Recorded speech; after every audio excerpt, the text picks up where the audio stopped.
ओम गण गणपते नमः।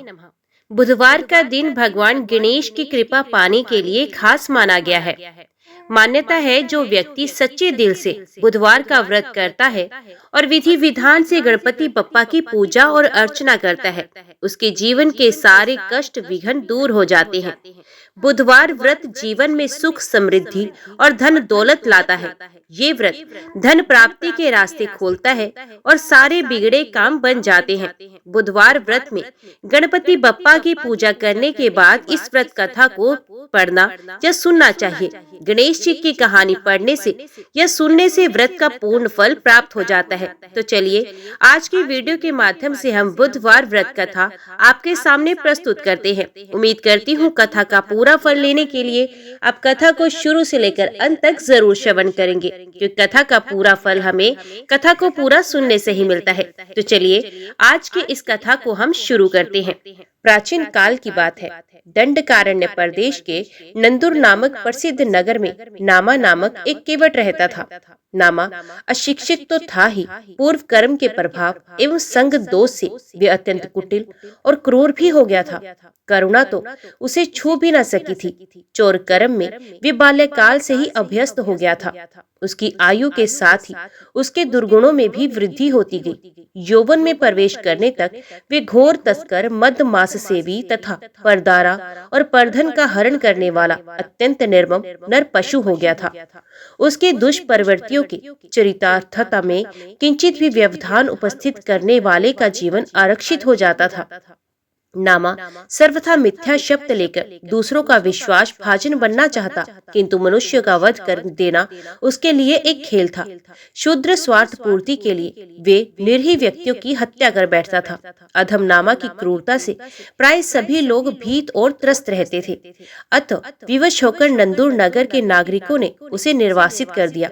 दुष्ट नामा को अपनी संपत्ति के साथ अरण्य में आश्रय ग्रहण करने के अतिरिक्त अन्य कोई मार्ग नहीं रहा।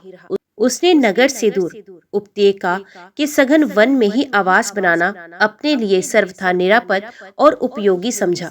वहां सप्तनिक रहता हुआ नामा पूर्ण स्वच्छंद जीवन व्यतीत करने लगा। सर्वथा निरंकुश क्रूरतम केवट जिसे जहां पाता वहीं लूट लेता। इस प्रकार धन प्राप्ति के लिए उसने अनेक हत्याएं की। वे धनुष, बाण, ढाल, तलवार, पाश तथा अनेक आयुध धारण कर यात्रियों के लिए दुर्गे बन गया था। उसके पास वस्त्र, आभूषण तथा विविध सामग्रियों का ढेर लग गया। अर्थ का उसे अभाव नहीं था, किंतु उसका लोभ उत्तरोत्तर बढ़ता ही जा रहा था। वे निर्ममता पूर्वक मनुष्य वध करता ही जाता। क्रीड़ा करते हुए मूक पशुओं को मार डालने में उसे अद्भुत आनंद की अनुभूति होती थी। एक दिन वे वन्य पशुओं को मारता और उन्हें छटपटाकर प्राण त्याग करते देखकर प्रसन्न होता हुआ एक योजन दूर निकल गया। सहसा उसका पैर एक गड्ढे में पड़ा, उसे मोच आ गई। नमक कराह उठा, लंगड़ाता हुआ वे गणेश तीर्थ के समीप पहुंचा। श्रम निवारण उसने उक्त गणेश कुंड में स्नान कर उसका जलपान किया। कुछ देर बाद वे अपने घर के लिए लौटा। मार्ग में उसने गणपति स्मरण करते हुए अनन्य गणेश उपासक महामुनि मुद्गल को देखा तो पैर की पीड़ा भूलकर उन्हें मारने दौड़ा, किंतु उसका हाथ जैसे अवसन्न हो गया और उसी समय उसके शस्त्र धरती पर गिर पड़े। इतना ही नहीं, गजमुख के परम प्रिय भक्त मुद्गल के दर्शन से उसकी दुष्प्रवृत्तियां शांत और कुटिल बुद्धि परिवर्तित हो गई। मन बुद्धि में इस अकल्पित परिवर्तन से नामा अत्यंत विस्मित हुआ। उसी समय मुस्कुराते हुए महर्षि मुद्गल ने उससे पूछा, अरे तुम्हारे शस्त्र पृथ्वी पर कैसे गिर पड़े? परम वितराग गजवक्त्र के अनुपम भक्त मुद्गल के दर्शन मात्र से ज्ञान वैराग्य प्राप्त केवट नामा ने अत्यंत विनय पूर्वक उत्तर दिया, पूज्य महात्मन, मैं स्वयं आश्चर्यचकित हूँ। मैंने इस गणेश कुंड में स्नान किया और फिर आपका दुर्लभ दर्शन प्राप्त होते ही मेरी कुटिल वृत्तियां सर्वथा शांत हो गई। धन, वैभव एवं विषयों से सर्वथा उपरति हो गई। ज्ञान प्राप्त हो जाने से मैं अद्भुत शांति का अनुभव कर रहा हूँ।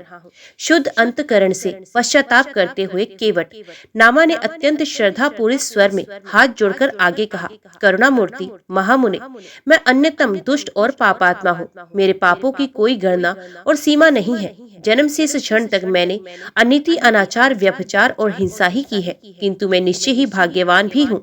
जैसे धातु के अन्वेषी को सहसा रत्नों का अनंत भंडार प्राप्त हो जाए, उसी प्रकार मुझ धन लोभी दुरात्मा को ज्ञान वैराग्य संपन्न अनुपम तपस्वी आप जैसे महापुरुष का दर्शन प्राप्त हो गया। आपके ही प्रभाव से मेरे शस्त्र पृथ्वी पर गिर पड़े और अब ये शस्त्र इस जीवन में पुनः कभी मुझे स्पर्श भी नहीं कर सकेंगे। दया में मैं आपकी शरण में आ गया हूँ। साधु पुरुष स्वाभाविक ही दुष्टों पर अनुग्रह करते हैं। आप मुझ पापी पर कृपा करें। इस महामोह में जगत से मेरा त्राण करें, मेरा उद्धार कर दे प्रभु। नामा केवट के नेत्रों से अश्रुपात हो रहा था। वे महामुनि के चरणों में साष्टांग लेट गया। वे कहता ही जा रहा था, प्रभु मेरा उद्धार कर दे। शरणागत रक्षक महामुनि मुद्गल ने सद्य होकर कहा, शास्त्रों के अनुसार तेरा दानादि कर्मों में अधिकार नहीं। तू देव देव गजानन को प्रसन्न करने के लिए उनके सर्व सिद्धि प्रदायक मंगल में श्रेष्ठ नाम मंत्र का जप कर। केवट नामक ने महामुनि के चरणों पर सर रख दिया। महामुनि ने स्नेह पूर्वक उसके मस्तक पर हाथ फेरते हुए सर्व सिद्धि दाता गजमुख का महामहिमय नाम मंत्र प्रदान किया, गणेशाय नमः। तदंतर महामुनि ने वहां एक लकड़ी गाड़कर केवट नामा से कहा, तुम यहीं एक आसन पर सर्वथा निराहार रहकर इस नाम मंत्र का एकाग्र मन से जप करो। प्रातः साय इस यष्टि मूल में जल दे दिया करना। इस प्रकार इस लकड़ी के अंकुरित होने और मेरे यहाँ पुण्य लौटने तक तुम श्रद्धा और विश्वास पूर्वक जप करते रहना। परम गणपत्य मुद्गल चले गए। निश्चय ही केवट नामा का भाग्य सूर्य उदित हुआ था। उसने दृढ़ निश्चय के साथ स्त्री पुत्र की ममता एवं संसार की समस्त इच्छाओं और वासनाओं का तत्क्षण त्याग कर दिया। वे अपने गुरुदेव के आदेश अनुसार वही रोपी हुई यष्टि के सम्मुख इंद्रियों को वश में कर एक आसन पर बैठा और प्रीति पूर्वक जप करने लगा। आहार के लिए केवल वायु थी। वे दोनों समय यष्टि मूल को जल से सिंचा करता। आश्चर्यजनक इंद्र नियंत्रण, अद्भुत निष्ठा और अनुपम श्रद्धा भक्ति तपस्वी कैवर्त का नाम मंत्र जप चलता रहा। सहस्र वर्ष बीत गए। यष्टि अंकुरित हुई। धीरे धीरे वे हरित पत्तों और लताओं से आच्छादित हो गई। नामा का चर्मावृत अस्थि मात्र शरीर हो गया। दया में महर्षि मुद्गल भी आ पहुंचे। केवर्त का कठोर तप देखकर वे संतुष्ट हुए। उन्होंने हाथ में जल लिया और उसे अभिमंत्रित कर केवर्त मुनि के ऊपर छिड़क दिया। बस कठोर तपस्वी की कृश काया दिव्य एवं दीप्तिमान हो गई। उसने गणपति का सारूप्य प्राप्त कर लिया था। केवर्त गजमुख के ध्यान के साथ नेत्र बंद किए जप करता जा रहा था। महामुनि के सचेत करने पर उसने नेत्र खोलकर देखा। उक्त महातपस्वी के नेत्र की ज्वाला से त्रिलोक के दग्ध होना ही चाहता था कि महर्षि मुद्गल ने उसका निवारण किया। गजमुख तुल्य अपने गुरु का दर्शन कर कृतार्थ केवट उनके चरणों में लौट गया। उसने श्रद्धा अश्रुओं से गुरुपद पद्मों का प्रक्षालन किया। महर्षि मुद्गल ने पुत्र की भांति उसे अपने वक्ष से लगा लिया। नामा की भ्रुकुटी के मध्य एक सूंड निकल आई थी, इसलिए महामुनि ने प्रेम पूर्वक अपने पुत्र का नामकरण किया भूषुंडी। फिर महर्षि भूषुंडी को एकाक्षर मंत्र का उपदेश कर उसे वर प्रदान करते हेतु उन्होंने कहा, तुम श्रेष्ठ ऋषि हो, इंद्रादि देव सिद्ध तथा गंधर्वों के भी पूज्य हो। जिस प्रकार परम प्रभु गजमुख के ध्यान और दर्शन से पापों का नाश हो जाता है, उसी प्रकार तुम भी हो। तुम्हारा भूषुंडी नाम सर्वत्र प्रसिद्ध हो। तुम्हारा दर्शन करने वाला कृतार्थ होगा और मेरे वचन से तुम्हारी आयु लक्ष कल्प की होगी। इस प्रकार परम वितराग महामुनि ने भूषुंडी को अनेक दुर्लभ वर दिए। उसी समय वहां इंद्रादि देवगण और देवऋषि पहुंचे। उन्होंने भूषुंडी को नमस्कार किया। भूषुंडे, आप गणनायक हो। आपके दर्शन से हमारे जन्म, माता पिता, विद्या, तप और यश सभी सार्थक हुए। फिर उन समस्त देवताओं ने भूषुंडी की पूजा और उनके चरणों में प्रणाम कर वे वहीं पर स्थित हुए।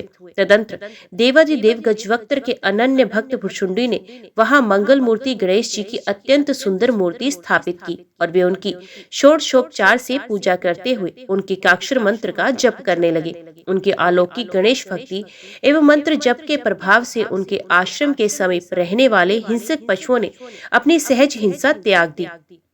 वहां सिंह और मृग तथा नकुल और सर्पादि समस्त जीव वैर भाव त्याग कर एक साथ विचरण करने लगे। सर्वत्र सात्विकता एवं शांति का साम्राज्य व्याप्त हो गया। इस प्रकार 100 वर्ष बीत गए। देव देव गजानन प्रसन्न होकर भूषुंडी के सम्मुख प्रकट हुए। उन्होंने उनसे कहा, तुम तो मेरे ही स्वरूप हो गए।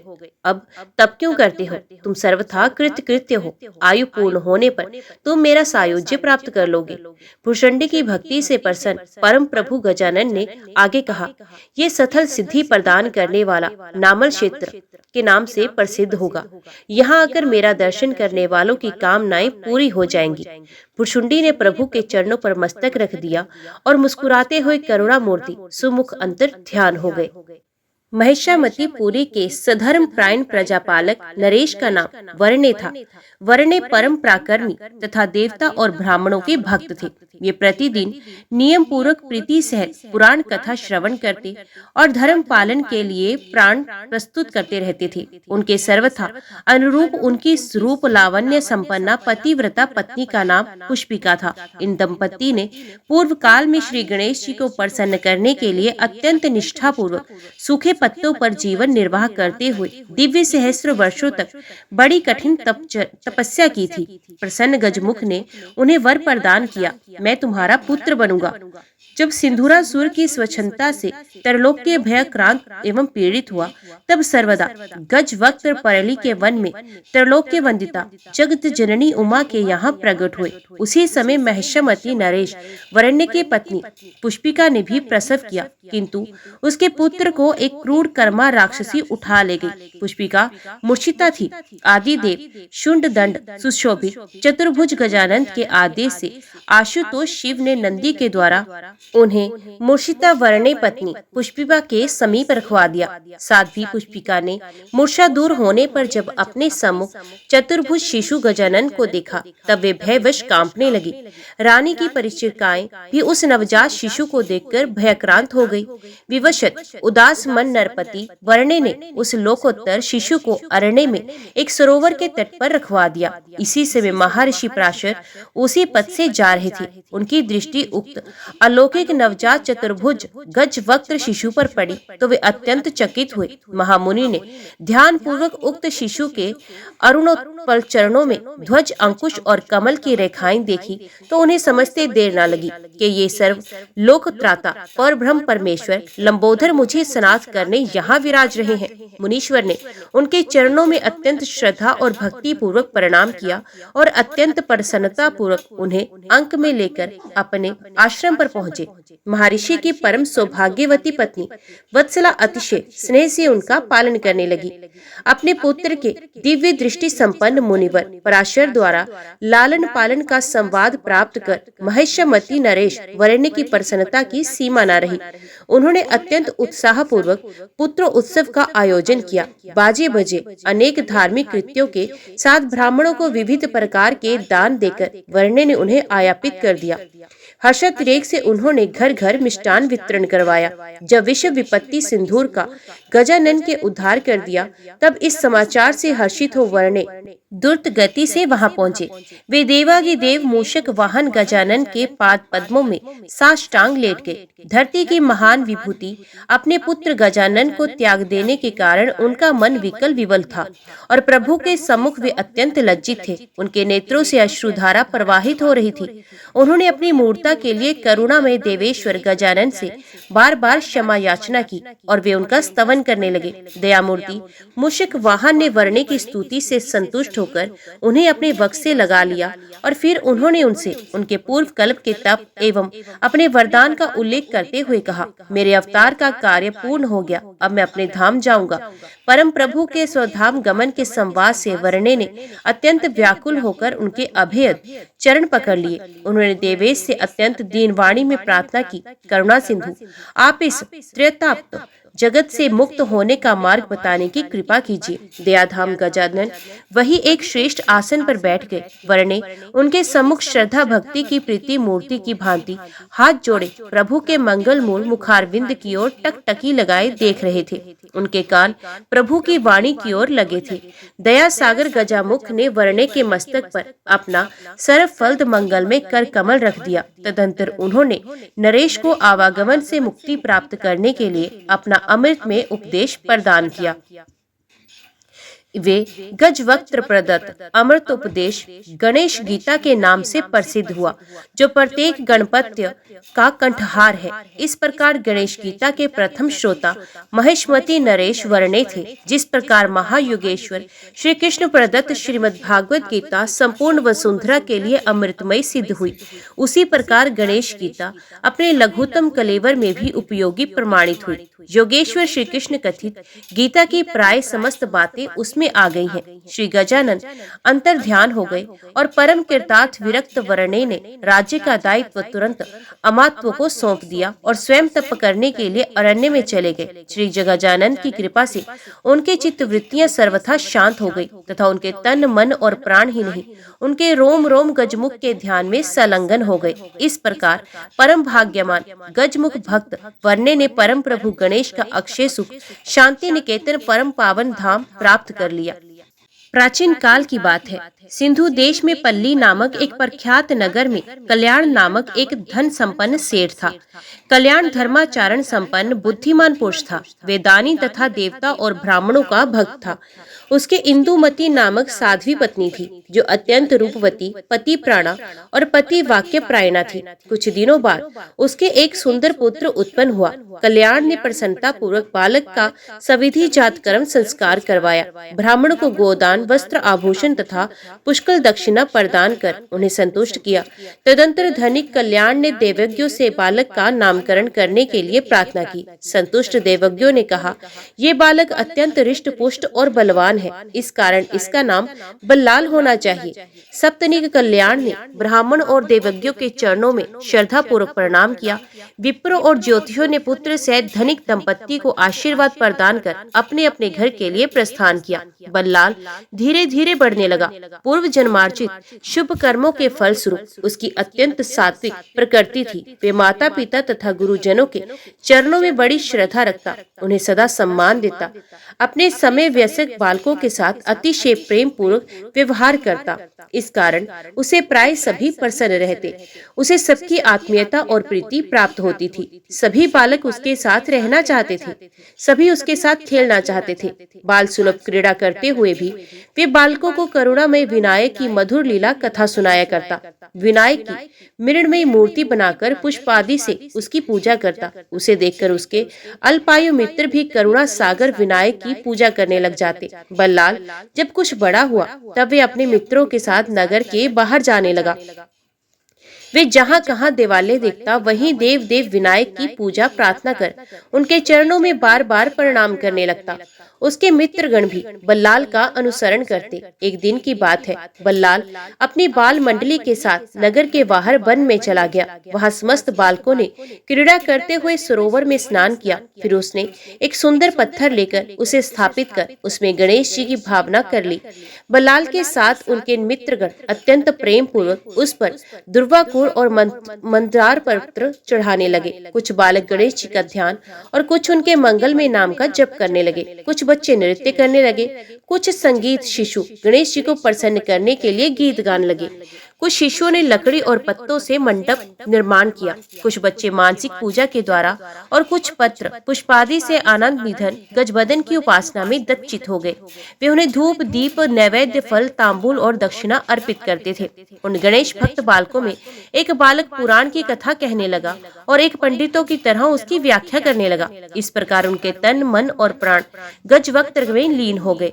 भालचंद्र की आराधना में उन्हें क्षुधा, पिपासा की भी स्मृति न रही। परम प्रभु विघ्नेश्वर की प्रीति ने उन शिशुओं के सुकोमल हृदय में स्थान बना लिया। फलत वे प्रतिदिन नियम पूर्वक नगर के बाहर उक्त वन में जाकर अपने परम प्रिय देव देव विनायक की उपासना करने लगे।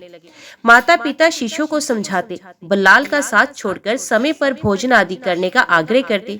कुछ माता पिता अपने बच्चों को डांटते, पर उन बालकों के प्राण मंगल मूर्ति गणेश जी में जैसे ही बस गए थे। वे कोई न कोई बहाना बनाकर भागते हुए बल्लाल के पीछे वन में चले जाते, वहां विविध प्रकार की क्रीड़ा करते और फिर अपने आराध्य की उपासना में तल्लीन हो जाते।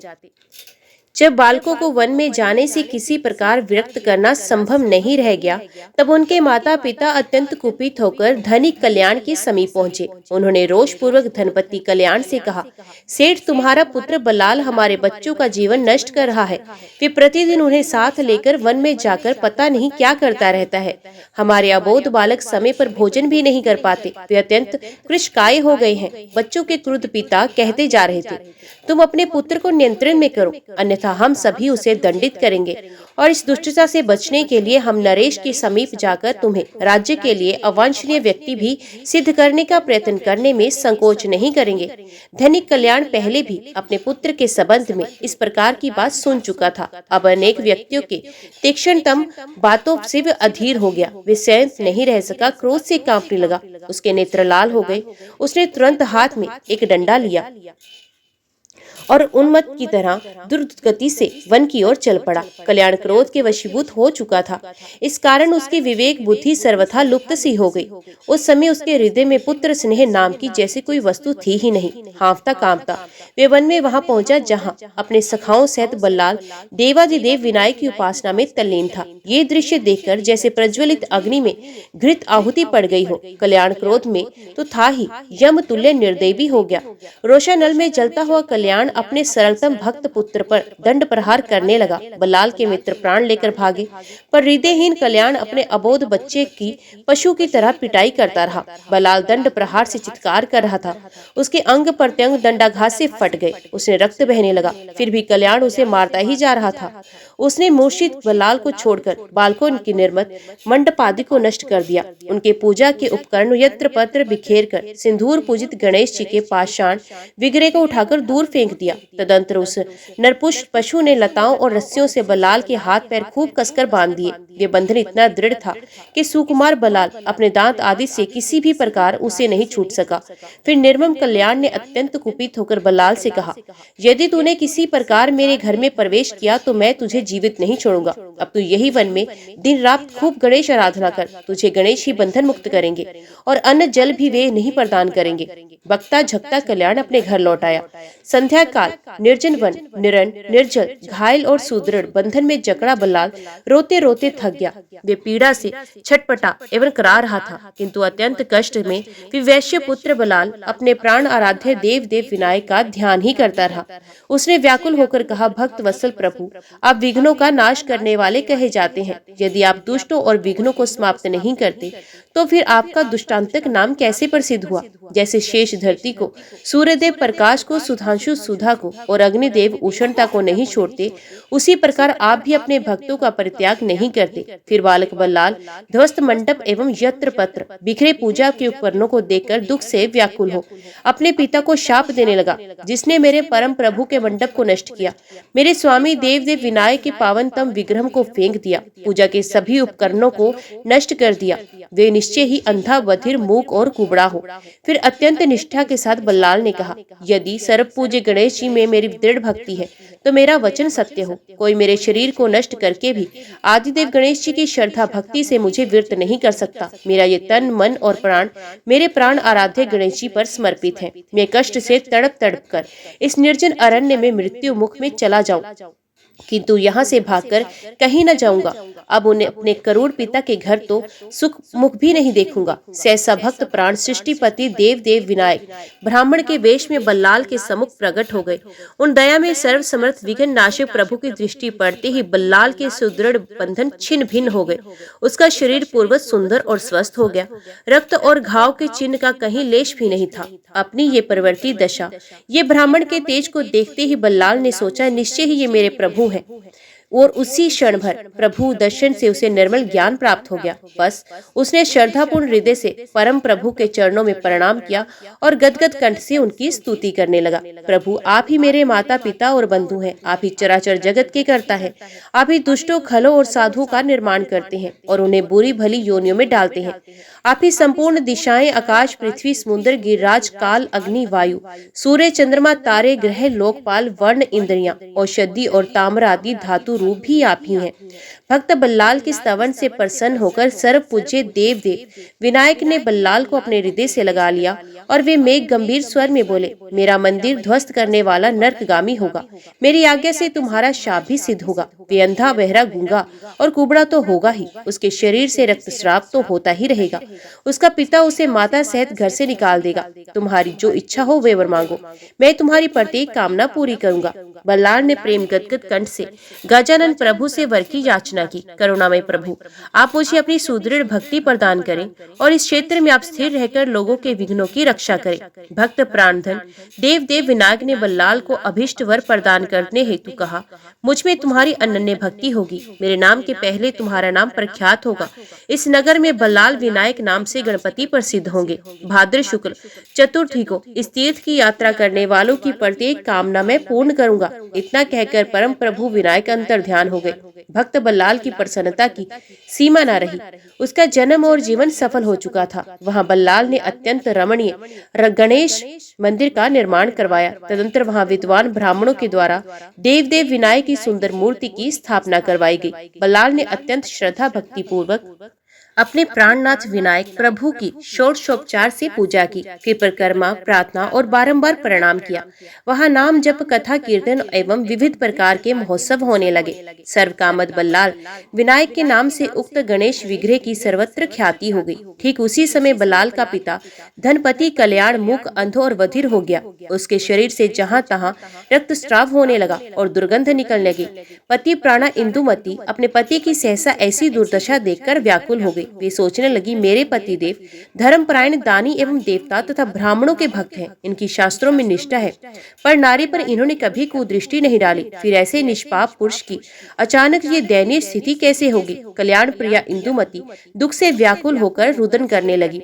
फिर उसने सोचा, इन्होंने मेरे एकमात्र सरलतम भक्त पुत्र पर निर्दयता पूर्वक दंड प्रहार किया और फिर उसके हाथ पैर बांधकर उसे शून्य वन में छोड़ दिया।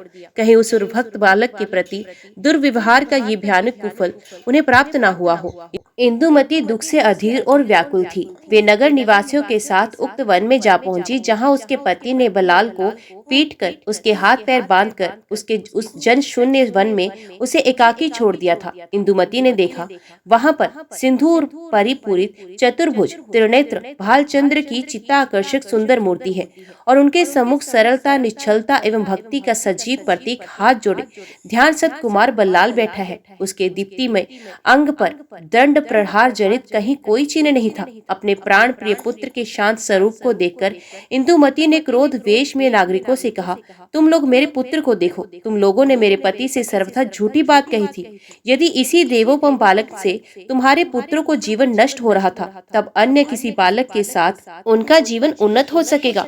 तुम लोगों ने मेरे इस पुत्र की निंदा की और इसे कठोर दंड दिलवाया। ये कम अपराध नहीं है। पति की दारुण दशा से व्याकुल इंदुमती पुत्र स्नेहवश चित्कार कर उठी। नागरिक भी चकित थे। वे मन ही मन पश्चाताप कर रहे थे। उन्होंने अत्यंत प्रेम पूर्वक इंदुमती से कहा, महाभागा, तुम रो क्यों रही हो? तुम अपने पुत्र की ओर दृष्टिपात करो। ये अरुण वस्त्र धारण किए, लाल चंदन लगाए, लाल पुष्पों की माला पहने, सिंदूर अर्चित वरदाता गजवक्त्र के सम्मुख किस प्रकार ध्यान मगन बैठा है। इसमें ममता और अहंकार का लेश भी नहीं। ये गणेश भक्त बल्लाल शुंड रहित साक्षात द्वितीय गणेश प्रतीत हो रहा है। रुदन करते हुए इंदुमती ने अपने पुत्र को वक्ष से सटा लिया और बोली, बेटा घर चलो। तुम्हारे पिता की मति मारी गई थी, जो उन्होंने इन लोगों के वचनों पर विश्वास किया। इस समय वे बड़े कष्ट में है। वे अंधे, बहरे और गूंगे हो गए हैं। उनके शरीर में सर्वत्र घाव हो गए हैं। घाव से रक्त बह रहा है। उनका संपूर्ण अंग काला हो गया है और उनसे दुर्गंध निकल रही है। उनके कष्ट की सीमा नहीं। उन्होंने तुम्हें निर्दयता पूर्वक पीट कर सर्वथा अनुचित किया, किंतु तुम पुत्र धन पर विचार करो, उनकी चिकित्सा की व्यवस्था करो। तुम्हारे कारण उनकी सर्वत्र प्रशंसा हो रही है।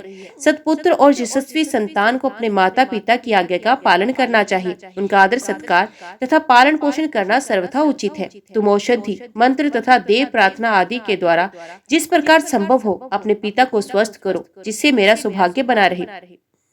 इंदुमती की प्रार्थना सुनकर सर्वथा विरक्त एवं ममता शून्य बल्लाल ने अत्यंत शांत किंतु दृढ़ उत्तर दिया, यहाँ किसका कौन माता पिता है और कौन किसका पुत्र? ये सब मंगल मूर्ति भगवान विनायक की लीला है। मुझे उन अचिंत्य अनंत प्रभु की कृपा प्राप्त हो गई है। उन्होंने मेरी रक्षा कर मुझे पुण्य नवजीवन प्रदान किया है। अब तो वे ही मेरे माता, वही मेरे पिता है। मैंने अपना तन मन प्राण और सर्वस्व उन करुणा में त्राता पर समर्पित कर दिया है। बल्लाल ने शांति पूर्वक आगे कहा, कर्म फल भोगने ही पड़ते हैं। मंदिर तोड़कर, पूजा के उपकरण फेंककर और गणेश जी के प्रिय शिशु को निर्दयता पूर्वक यातना देकर उसने अपने कर्म का ही फल प्राप्त किया है। तुम मेरा मोह त्याग कर अपने पति की सेवा करो, यहाँ से चली जाओ। ज्ञान संपन्न सर्वथा विरक्त अपने पुत्र का स्पष्ट उत्तर सुनकर कल्याण पत्नी इंदुमती ने हाथ जोड़कर अत्यंत विनय पूर्वक पुण्य अपने उस बच्चे से कहा, बेटा तुम अपनी कृपा स्नेह और अनुग्रह से मेरे पति का शाप दूर कर दो। सर्वथा निसप्रेय एवं विरक्त बल्लाल ने उत्तर दिया, इस जीवन में तो शाप मिटेगा नहीं, किंतु अगले जन्म में तुम इसकी माता और ये तुम्हारा पुत्र होगा। उस समय भी उसकी यही दशा रहेगी। इस कारण तुम्हारा पति तुम्हें पुत्र सहित घर से निकाल देगा। तुम विदेश में भटकती रहोगी और फिर श्री गणेश जी के परम भक्त एक श्रेष्ठ ब्राह्मण के शरीर वायु के स्पर्श से तुम्हारा पुत्र स्वस्थ हो जाएगा। तदंतर तुम्हें दया में गणेश जी का दर्शन प्राप्त होगा और तुम धन्य हो जाओगी। इंदुमती पुत्र के तिरस्कार से दुखी पर उसके सुनिश्चित आश्वासन से संतुष्ट होकर वहां से चली गई। भक्त बल्लाल अपने आराध्य देव विनायक की सप्रीति पूजा कर उनकी प्रार्थना कर रहा था और उसके सम्मुख श्री गणेश प्रेषित दिव्य विमान अवतरित हुआ। परम भाग्यवान बल्लाल ने अपने परम प्रभु बल्लाल गणपति के चरणों में दंडवत प्रणाम किया और फिर उस विमान पर बैठकर उनके अत्यंत सुखद दिव्य धाम को चला गया। देव विनायक के अनन्य भक्त बल्लाल की ये पावन कथा सुनने से मनुष्य की मनोकामना पूर्ण होती है और वे समस्त पापों से मुक्त हो जाता है। तो प्रेम से बोलो गणपति भगवान की जय। तो आज की वीडियो में इतना ही। उम्मीद करती हूँ वीडियो आपको पसंद आई होगी। वीडियो पसंद आई हो तो वीडियो को लाइक और चैनल को सब्सक्राइब जरूर कीजिएगा। जय श्री गणेश लिखकर कमेंट बॉक्स में अपनी हाजिरी और अपने सुझाव देना ना भूलेगा। तो मिलते हैं अगली कथा अगली वीडियो के साथ। तब तक के लिए देखते व सुनते रहिए। जय मां कंजक, जय माता दी।